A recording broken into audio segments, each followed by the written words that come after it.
Hello everyone, welcome back to my channel. आज मुझे मिले हैं कुछ बीए के और डिपार्टमेंट के स्टूडेंट्स। चलिए उनका रिव्यू लेते हैं और बात करते हैं और आपके सारे कन्फ्यूजन्स क्लियर करते हैं। हेलो, क्या नाम है आप लोगों का? और आप लोगों का क्या कोर्स है? We both are from BA department. हाँ, My subject is philosophy, psychology in major and ancient history in minor. आपका? मेरा इंग्लिश है, पॉलिटिकल साइंस है, एंशिएंट हिस्ट्री। अच्छा, आप लोगों को मतलब कौन सा सेमेस्टर है अभी? ये थर्ड semester। थर्ड सेमेस्टर है।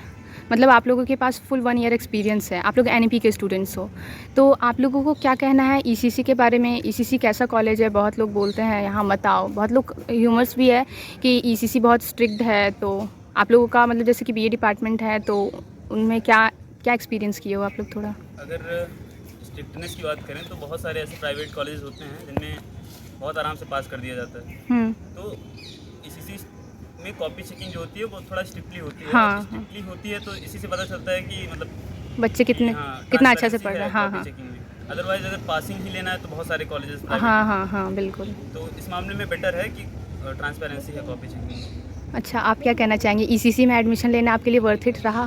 हाँ, मतलब सही है ये। हाँ, बाकी कॉलेज से अच्छा है ये। अच्छा किस मामले में अच्छा है? पढ़ाई के मामले में या बहुत ज़्यादा पढ़ाई मतलब कॉपी ऐसी तो नहीं है कि नहीं बिना पढ़े भी पास हो जाते हैं, ऐसे लिख के कुछ भी लिख दो पास हो जाता है, ऐसा कुछ है क्या? कुछ भी लिखने से नहीं, पर थोड़ा बहुत तो पढ़ना पड़ता है। हाँ, तो अपने अपने डिपार्टमेंट के बारे में थोड़ा बताइए एक एक करके। जैसे मेरा एक प्रैक्टिकल सब्जेक्ट है। मेजर आप लोगों का क्या क्या मेरा है? 2 मेजर है, हाँ। Philosophy and psychology. हाँ। तो साइकोलॉजी में प्रैक्टिकल्स भी होते हैं। हाँ तो प्रैक्टिकल्स भी मतलब अच्छे से ही परफॉर्म कराया जाता है। हाँ हाँ ऐसा हाँ। नहीं है कि कोई भी आके प्रैक्टिकल देके चला गया, स्ट्रिक्टली होता है। और अच्छा। अगर आप कुछ मिस्टेक कर रहे हैं तो तुरंत रिजेक्ट कर दिया जाता है अच्छा और फिर से आपको मतलब फिर से प्रैक्टिकल करना अच्छा, पड़ेगा। थ्योरी क्लासेस कैसी होती है? थ्योरी क्लासेस भी अच्छी होती हैं। आप अगर रेगुलर अटेंड कर रहे हैं तो आपको समझ में आएगी चीज़ें। अच्छा। और फिलॉसफी जो मेजर है मेरा, वहाँ पे भी क्लासेस रेगुलर ही चली हैं साल भर। हाँ हाँ।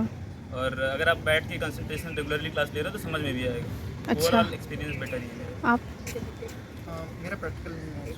अच्छा, आप अपने थ्योरी सब्जेक्ट के बारे में बताइए। थ्योरी अच्छा है, टीचर्स प्रोफेसर काफ़ी अच्छे हैं। अच्छा, हाँ। रेगुलर क्लासेस होती है? हाँ, रेगुलर होती है, कभी स्किप नहीं होता। अच्छा। लेकिन अगर 1-2 स्टूडेंट में रहेंगे तो भी चलती है। अच्छा, अगर जैसे कि कुछ बच्चे अगर किसी इमरजेंसी की वजह से क्लासेस स्किप कर दे तो मतलब कैसे मैनेज करते हैं?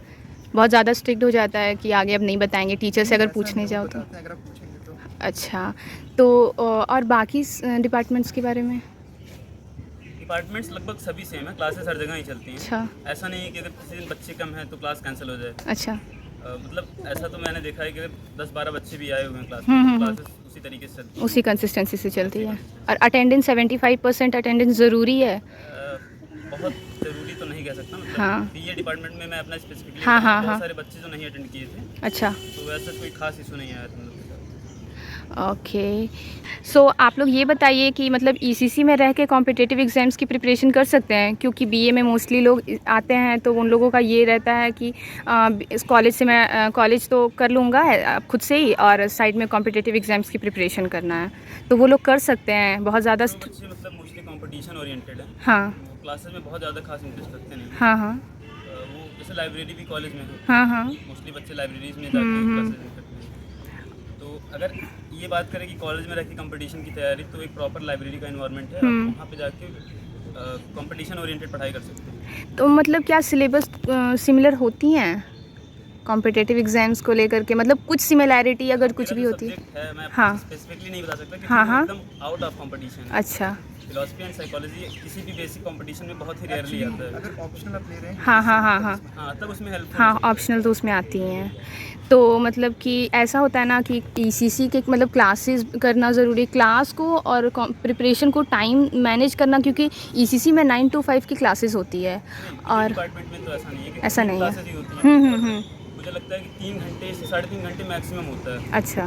फर्स्ट ईयर के जो बच्चे आएंगे, फर्स्ट ईयर हाँ। में हम लोगों ने देखा था कि 3 घंटे ही चलती थी क्लासेस। अच्छा। और उसमें भी माइनर की क्लासेस केवल वीक में 4 दिन ही चलती हैं। अच्छा, माइनर्स की जो पेपर होती है वो क्या सब्जेक्टिव या होता है, MCQ नहीं ऑब्जेक्टिव है। होती है ना? हाँ, तो मतलब कि मार्क्स कैसे देते हैं? जैसा आप लोग लिखते हो, आप लोग मतलब अपने मार्क्स से सेटिस्फाइड हो कि जितना कैसे मार्क्स, जितना मार्क्स मतलब क्वेश्चन लिख रहे हो, जितना आंसर कर रहे हो उतना मार्क्स मिल रहा है? नहीं। नहीं है, सेटिस्फाइड है। मतलब पर्सनली मुझे ये लगता है ना कि थोड़ी बहुत स्ट्रिक्टनेस कॉपी चेकिंग में होनी चाहिए। हाँ क्योंकि अब जैसे I also बोर्ड्स में क्या agree. होता है, सिलेबस को रिड्यूस करके हाँ। परसेंटेज 98 99 आ हाँ जाता है हाँ बच्चे को। वो काफ़ी वर्स है कंपेयर टू मतलब प्रीवियस। हाँ हाँ ये थोड़ी स्ट्रिक्टली चेक होती थी, 60-65 ही आता था, तो हम लोग और ज़्यादा मेहनत करके हाँ उसको achieve करने की इंक्रीज़ कोशिश करते हैं। अब जैसे मेरा ओवरऑल बीए में इस बार 65% बना है, ओह ग्रेट। तो मैं ट्राई करूंगा कि नेक्स्ट ईयर में और अच्छे से अचीव करूँ। हाँ। और अगर 85 बन गया होता तो फिर तो मैं फिर बेस को बढ़ा नहीं पाता। हाँ, आप ये क्या फ़ायदा है। कहेंगे? आपका क्या कहना है मतलब कि जितना आप लोग मतलब कि ऐसा है क्या कि क्लास के नोट्स से को ही लिख रहे हैं तो तभी मार्क्स मिलेंगे, या खुद से किसी बुक से पढ़ रहे हैं और वो लिखेंगे तो क्या उसमें मार्क्स मिलते हैं? नहीं, वो मिल सकते हैं अगर आप खुद से सेल्फ स्टडी किए हैं तो भी। और मतलब वही करेक्ट, मतलब बस बी करेक्ट होना चाहिए, फिर आप कहीं से भी लिखो, अपनी लैंग्वेज में लिखो, मार्क्स मिलते हैं, है ना? और टीचर तो सपोर्ट करते ही हैं आप लोगों को। प्रैक्टिकल का मतलब कि अटेंडेंस का क्या है? प्रैक्टिकल में अगर अटेंडेंस कम रहेगी तो प्रैक्टिकल में मार्क्स मिलती है? प्रैक्टिकल में तो कंपलसरी होती है अटेंडेंस। अच्छा। उसको ये सिर्फ कर सकते हैं। मतलब कि प्रैक्टिकल क्लास अगर करो तो मार्क्स अगर मिलेगा। प्रैक्टिकल में लापरवाही करेंगे तो फिर आपको प्रॉब्लम हो सकती है। हाँ, फिर एग्ज़ाम्स में वाइवा में प्रॉब्लम आ सकती है क्योंकि एक्सटर्नल आते हैं तो फिर प्रॉब्लम अगर आपका क्रिएट। प्रैक्टिकल स्किप हो गया मान लीजिए बाय द चांस, तो एक और ऑप्शन, एक और अपॉर्चुनिटी मिलती है आपको प्रैक्टिकल करने की, साइकोलॉजी डिपार्टमेंट में अच्छा। ऐसा होता है। अच्छा, तो मतलब कि अभी जो इतना स्ट्रिक्टनेस का माहौल बना हुआ है ईसीसी में, बहुत सारे लोग बोल रहे हैं कि ईसीसी मत आओ ईसीसी में, तो आप लोगों का क्या कहना है? मैं तो बताऊं कि अगर साल भर मतलब बेसिक से 1.5-2 घंटे ही दिन का दे पाता था और हाँ। मतलब आराम से पास हो गया। ओह बहुत ज़्यादा माय मेहनत गॉड। करनी पड़ी। आप थोड़ा सा और करते तो और अच्छे परसेंटेज के साथ पास होते। अच्छा, मतलब ऐसा कुछ नहीं, जो पढ़ते हैं उनके मार्क्स तो जो आते नहीं हैं पढ़ेगा दिन भर घूमेगा तो फिर और बोलेंगे कि मेरे मार्क्स नहीं आते हैं ईसीसी में। फिर मार्क्स ही चाहिए तो किसी प्राइवेट इंस्टीट्यूट हाँ में हाँ, जाके। जा करके ले लीजिए। तो मतलब ओवरऑल आप लोगों को क्या कहना है जूनियर्स को जो यहाँ पे आ रहे हैं, आप लोगों से कोई सजेशन ले कि भैया मुझे यहाँ पे एडमिशन लेना है, क्या मैं आ सकता हूँ? मुझे कॉम्पिटिटिव एग्ज़ाम की प्रिपरेशन करनी है तो साथ में क्या ईसीसी से हो जाएगा? हाँ, क्यों नहीं हो जाएगा। इवन 2025 का जो ऑल इंडिया रैंक 158 है वो इसी से ही पड़ा है। अच्छा ग्रेट। तो ये एक बेसिक सा क्वेश्चन है कि स्टूडेंट्स पूछते हैं कि मतलब कि अगर जैसे कि आप लोगों का पेपर जो होता है वो कौन से लैंग्वेज में लिखते हैं? बहुत सारे हिंदी मीडियम्स के भी स्टूडेंट्स होते हिंदी हैं। इंग्लिश दोनों मिले। दोनों में लिख सकते हैं। अच्छा, दोनों में ही लिख सकते हैं। और क्लासेस में इंटरेक्शन टीचर्स के थ्रू कैसी होती है? इंग्लिश या हिंदी या बोथ? नहीं, इंग्लिश होता है बहुत। अच्छा, इंग्लिश में, इंग्लिश के क्लासेस में तो इंग्लिश में ही होती होंगी, और बाकी सब्जेक्ट में? जैसे साइकोलॉजी की बात करें तो सेकेंड ईयर से जो अब नॉर्मल साइकोलॉजी पढ़ाई जाती हाँ हाँ। है, फर्दर रिसर्चेज जो हैं वो मोस्टली इंग्लिश में ही होते हैं, तो अच्छा। आपको स्विच करना ही पड़ेगा इंग्लिश में, हाँ हाँ तभी हाँ, काम बन पाएगा। मतलब कि मैनेज कर सकते हैं सब्जेक्ट के अगर। ऊपर हाँ। मैटर करता है कि एम्फेसिस किस लैंग्वेज का रहेगा। फिलोसफी है तो आप हिंदी इंग्लिश दोनों में कंटिन्यू कर सकते हो, पॉलिटिकल साइंस भी कर सकते हो, अच्छा। बट कुछ सब्जेक्ट्स होते हैं जो जिन पे मतलब बस रिसर्च वगैरह फर्दर अगर आप फर्दर स्टडी में जाते हाँ, हैं तो हाँ। इंग्लिश से ही कंटिन्यू करना पड़ेगा। अच्छा, तो मतलब कि अगर जैसे किन्हीं बच्चों को प्रॉब्लम हो सकता है अगर लैंग्वेज को लेकर के, तो टीचर्स उनको थोड़ा सपोर्ट करते हैं ना? कोऑपरेट कर लेते हैं। अच्छा। प्रोफेसर है वो हिंदी में भी एक्सप्लेन कर देते हैं। हाँ, अच्छा, तो आप लोग क्या रेट करना चाहोगे अपने डिपार्टमेंट्स को? Psychology department is one of the best department in all of my 3 subjects, और उसको मैं 10 में 8.5 दूंगा। अच्छा। और फिलोसफी भी बेटर है, प्रोफेसर्स बहुत कोऑपरेटिव हैं वहाँ पे, हाँ आप अगर पढ़ोगे तो सीखोगे वहाँ पे। हाँ, और एंशिएंट हिस्ट्री भी मतलब अच्छे टीचर्स हैं, अच्छे जितनी टीचर्स भी हैं। क्लासेस दी हैं समझ में आया है टीचर्स। रेट कितना करना चाहोगे? 8 and 8 अच्छा, फिलोसफी एंड आप? मेरा इंग्लिश में काफ़ी अच्छा एक्सपीरियंस रहा। अच्छा। प्रोफेसर काफ़ी अच्छे हैं, नॉलेजेबल हैं और अच्छे से पढ़ाते हैं। तो मैं तो उनको 10 में से 9 देना चाहूँगा इंग्लिश में।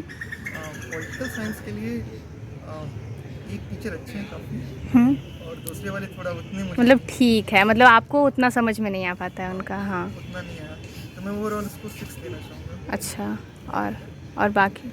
हाँ, बाकी मेरा एंशिएंट हिस्ट्री है वो माइनर है, अच्छा। उसमें मैं 8 देना चाहूँगा। अच्छा, okay, thank you so much to both of you. Bye bye.